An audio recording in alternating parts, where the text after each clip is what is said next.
बच्चे में बॉयज़ और गर्ल्स क्या है, आप क्यों अलग अलग कर रहे हो?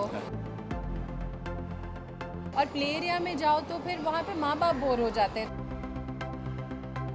हस्बैंड वाइफ में थोड़ा बहुत नोक झोंक चलता रहता है। अब तो ऐसा हो गया कि पहले मैं लड़ता भी था। बहुत अच्छी हूँ। आप लोग कैसे हो? काफ़ी मज़ेदार है। इस मॉल के अंदर इतना क्यूट सा अरेंजमेंट किया बच्चों के लिए, विच इज़ एब्सोल्युटली अमेजिंग। बच्चे खेल रहे बोल के देखिए, हम लोग को टाइम मिल गया, हम बैठ के इंटरव्यू दे रहे हैं, लेकिन मम्मी पापा लोगों के लिए that's like a very good thing कि वो बच्चे खेले और वो शॉपिंग करें। मुझे लग रहा है इससे बच्चों के लिए क्या है, मैं तो एक्चुअली खुद भी इंजॉय कर रहा हूँ बच्चों के साथ आके यहाँ पे उनके साथ खेलना। समर हॉलीडेज चल रहे हैं तो बहुत ज़रूरी है कि बच्चों को बाहर आउटडोर लेके जाएं। और इससे अच्छा क्या हो सकता है, गर्मी में मॉल के अंदर ज़्यादा गर्मी भी नहीं लग रही और यहाँ पे खेलने को इतना सारा कुछ है। अरे बच्चे में बॉयज़ और गर्ल्स क्या है, आप क्यों अलग अलग कर रहे हो? बच्चे में सारे सबको सब कुछ अच्छा लगता है। और कूदना फाड़ना स्लाइड करना, ये लड़का लड़की में तो मुझे नहीं लगता कि लड़के बोलेंगे कि मुझे कूदना है, लड़कियां बोलेंगी नहीं ये तो मुझे बैठ के पेंटिंग करने हैं। तो सब कुछ कर सकते हैं। And I think there are lots of more arrangement जितना मैंने पढ़ा है। सो वो भी हम आज एक्सप्लोर करने वाले हैं। और इतना लड़के लड़कियों के बीच में विचार मत करो। जैसे मैंने पहले कहा कि मैं और देबीना जब हम दोनों तब हमारे पास हमारी दो बेबीज़ नहीं थे, तो करीबन 6-7 साल से हम इस मॉल में हम आ रहे हैं, काफ़ी टाइम से आ रहे हैं। इनफैक्ट जब भी हमें मौका मिलता था वीकेंड में, तो हम अपने दोस्तों के साथ, मैं और देबीना कुछ फ्रेंड्स, हम लोग यहाँ पे आके बहुत हमने इंजॉय किया है यहाँ पे। आज मुझे अचानक लगा कि वो जो पिक्चर्स आप देखते हो देन और आफ्टर वाला, तो आज अचानक जब हम यहाँ पे आए और मुझे अचानक फ्लैशबैक आया और फिर मैंने देखा कि नीचे हमारी दो छोटी छोटी बेटियाँ हैं और उनके साथ हम यहाँ पे आ रहे हैं। तो ये मेरे दिल के बहुत करीब मॉल है, हमेशा हम आते रहे हैं। और आज खासकर क्योंकि समर कैंप चल रहा है, समर हॉलीडेज़ है, तो बच्चों के लिए इससे अच्छा बेहतरीन चीज़ हो ही नहीं सकती, क्योंकि ये ऐसी चीज़ है जहाँ पे आपके बच्चे कंफर्टेबल हैं, आपको खेलने का इतना सारा कुछ है। मुझे लग रहा था कि मैं एक्चुअली उनके साथ मैं ज़्यादा इंजॉय कर रहा था बच्चों से ज़्यादा। देखिए, इंडिया हमारा जो भारत है वो बहुत ही स्पेशल है, बहुत अच्छा कर रहा है, बहुत हम आगे बढ़ रहे हैं।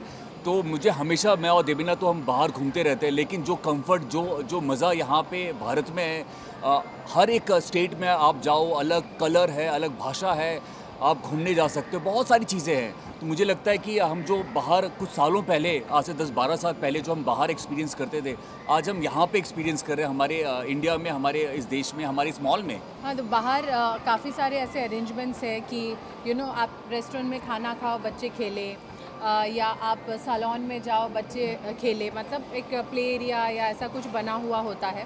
तो मैं भी हमेशा सोचती थी कि हमारे देश में भी ऐसा हो कि ऐसी चीज़ जहाँ पे माँ बाप के काम की जगह हो और वहाँ पे वो काम पे जाए और बच्चों के लिए भी एंटरटेनमेंट की चीज़ हो। तो नहीं तो बच्चे बोर हो जाते हैं, थक जाते हैं। और प्ले एरिया में जाओ तो फिर वहाँ पे माँ बाप बोर हो जाते हैं, तो फिर पूरा टाइम वेस्ट हो जाता है कि लगता है 2-3 घंटे हम इधर बैठे हैं, या फिर बच्चे 2-3 घंटा शॉपिंग जाते हैं तो वो भी बोर हो जाते हैं। तो this is a place, obviously mall में सब कुछ है, आप हेयर कट से लेके मैनिक्योर पेडिक्योर, शॉपिंग सब कुछ कर सकते हो और बच्चे भी एंटरटेन हो सकते हैं। So this is a good amalgamation of what जो बाहर होता था अभी इंडिया में होने लग गया, और वो भी अपनी मुंबई में। हाँ, वेल, ये साल उस प्रेस कॉन्फ्रेंस में फिर हम क्या बात करेंगे? ये काफ़ी इंटरेस्टिंग चीज़ें चल रही हैं। और आप सब जानते हैं कि लास्ट ईयर काफ़ी हैपनिंग रहा, काली काली आंखें, कमांडर करण सक्सेना। ये साल और भी इंटरेस्टिंग चीज़ें होने जा रही है, जिसकी तैयारियां चल रही है, तो आपको बहुत जल्द पता चल जाएगा। वेल, मुझे लगता है कि हेड्स ऑफ टू देबीना। मैं हमेशा जब देबीना को देखता हूँ कि वो अपना कंटेंट क्रिएट कर रही होती है, शूट कर रही होती हैं, घर को मैनेज कर रही होती है, दोनों बेबीज़ को मैनेज कर रही है, और बेबीज़ को मुझे लगता है कि 100% देते हुए भी वो इतना सारा काम कर पा रही है। तो मैं तो देबीना का फ़ैन था ही, और भी फ़ैन हो गया, क्योंकि हस्बैंड वाइफ में थोड़ा बहुत नोक झोंक चलता रहता है।